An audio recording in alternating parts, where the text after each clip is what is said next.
Баршаңызға сәлем достар. Сіздермен Асыл каналыма қош келдіңіздер. Бүгін сіздермен әбәдем болып шығатын чебуреки дайындаймыз. Бисмилла деп бастайық.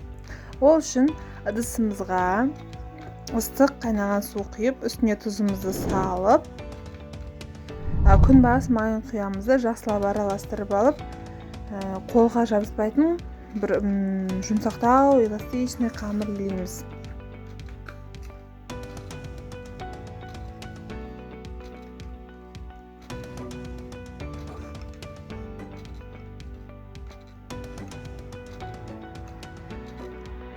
Міне осындай қамыр болуы тиіс.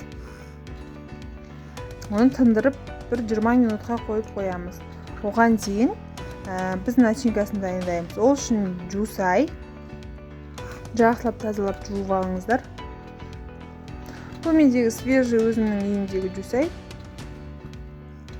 Өзі майдалап турап алып, 3 жұмыртқаны да майда етіп турап,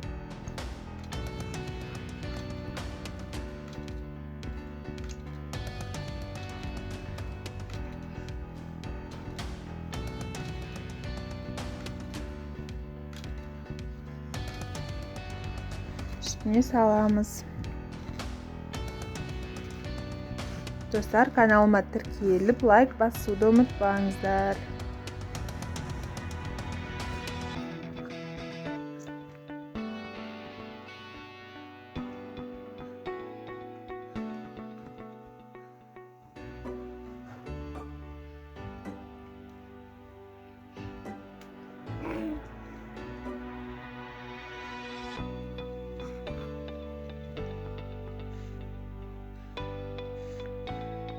Үстіне дәміне қарай тұз себеміз.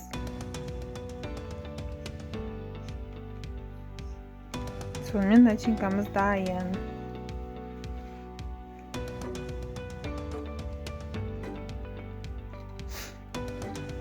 Жаңа тынып тұрған қамырымызды осылай сопақша көлемге жасап алып, кішкентай бөліктерге бөліп кесеміз.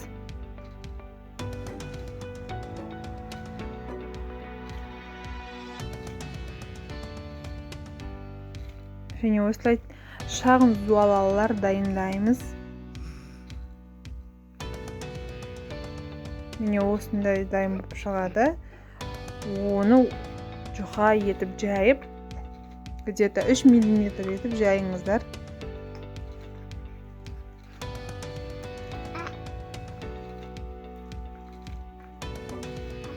Сосын ортасына начинкамызды салып,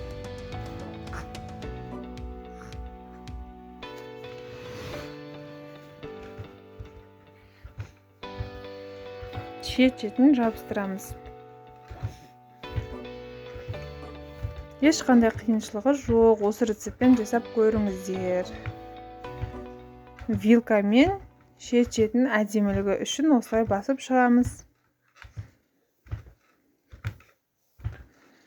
Сонымен біздің чебуректеріміз дайын болады.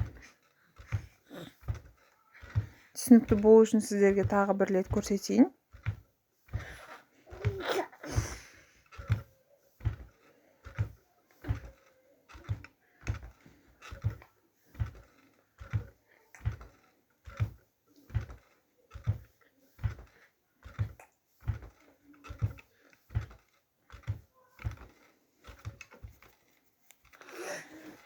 Начинкасын өздеріңіздің қалауларыңызша салсаңыздар да болады.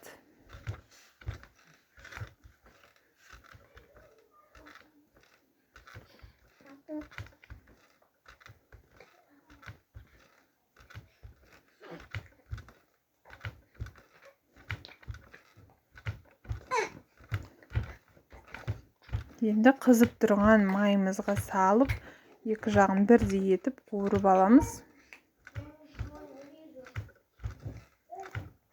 Біздің отбасымызға осылай күйіңкіреп піскені ұнайды. Сіздер өздеріңіздің қалауыңызша сарғыштау қылып алсаңыздар да болады.